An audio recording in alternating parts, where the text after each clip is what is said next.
कहानी की शुरुआत होती है उस दिन से जब इंसानियत घुटनों पर आ चुकी थी। 28 साल पहले फैला रेज वायरस अब तीसरी पीढ़ी तक पहुंच चुका है। अब इंसान और ज़ॉम्बी में फ़र्क करना मुश्किल हो गया है और इसी बर्बादी के बीच कहानी शुरू होती है जेमी नाम के एक आदमी की, जो अपने बीते हुए अतीत को समझने और अपनी बीमार बीवी को बचाने अपने बेटे स्पाइक के साथ तबाह हो चुके ब्रिटेन की वीरान गलियों में कदम रखता है। उसे ये नहीं पता था कि उसी के खून में इस पूरी महामारी का सबसे बड़ा राज छुपा है। शायद उसका खून ही इस तबाही का इलाज है, या फिर यही है असली बर्बादी का कारण। अब दुनिया में ना सरकार बची है ना कानून, बस बचे हैं भूखे प्यासे पागल इन्फेक्टेड लोग, और इंसानियत की आखिरी लड़ाई अब शुरू हो चुकी है। 28 साल पहले तब रेज वायरस ने सबसे पहला हमला किया था स्कॉटलैंड के एक पहाड़ी गांव में, जहां एक छोटा बच्चा जिमी अपने घर से भाग रहा था क्योंकि कुछ ज़ॉम्बी जैसे लोग उसके घर को नर्क बना चुके थे। माँ, मौसी, दोस्त, कोई नहीं बचा।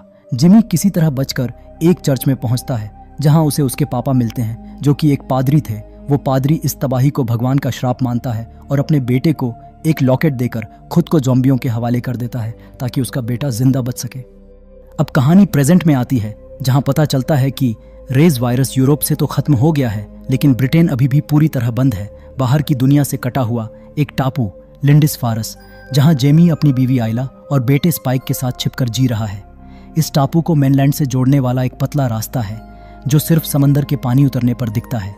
एक दिन जेमी अपने बेटे को पहली बार शिकार पर ले जाने का फैसला करता है ताकि उसे बाहरी दुनिया की सच्चाई दिखा सके, पर रास्ते में कुछ लोग उन्हें रोक लेते हैं और एक औरत कहती है कि इतने छोटे बच्चे को बाहर भेजना खतरे से खाली नहीं।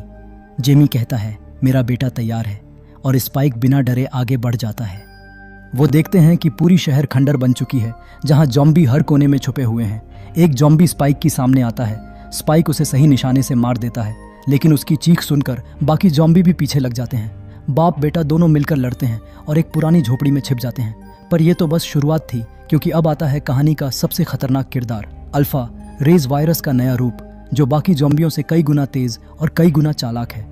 अल्फा उनका पीछा करता है और किसी तरह दोनों गांव लौट आते हैं, लेकिन अब खतरा उनके पीछे पीछे आ चुका है।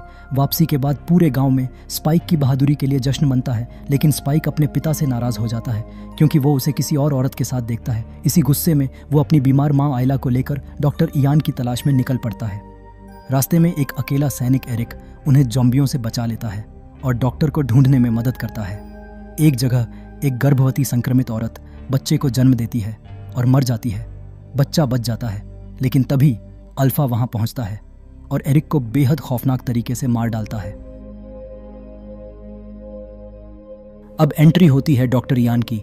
वो अल्फा को बेहोश कर देता है और स्पाइक, आइला और नवजात बच्चे को अपने ठिकाने ले आता है, जो बना होता है ज़ॉम्बियों की उबली हुई खोपड़ियों से एक मंदिर जैसा अड्डा। डॉक्टर बताता है कि आइला को लास्ट स्टेज कैंसर है और अब उसका बचना नामुमकिन है। आइला खुद कहती है कि उसे चैन की मौत दी जाए और डॉक्टर उसे शांत नींद सुला देता है। स्पाइक अपनी मां की खोपड़ी को मंदिर की सबसे ऊंची जगह पर रख देता है। अल्फा दोबारा लौटता है, लेकिन स्पाइक और डॉक्टर किसी तरह बच निकलते हैं।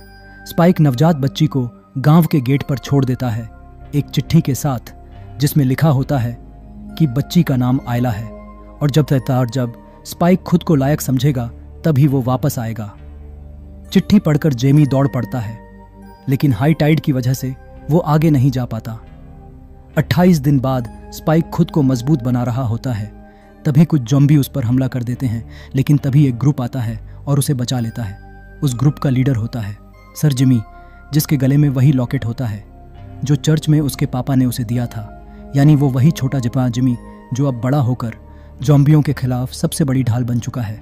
जिमी स्पाइक को अपनी टीम में शामिल कर लेता है और यहीं पर यह फिल्म खत्म होती है।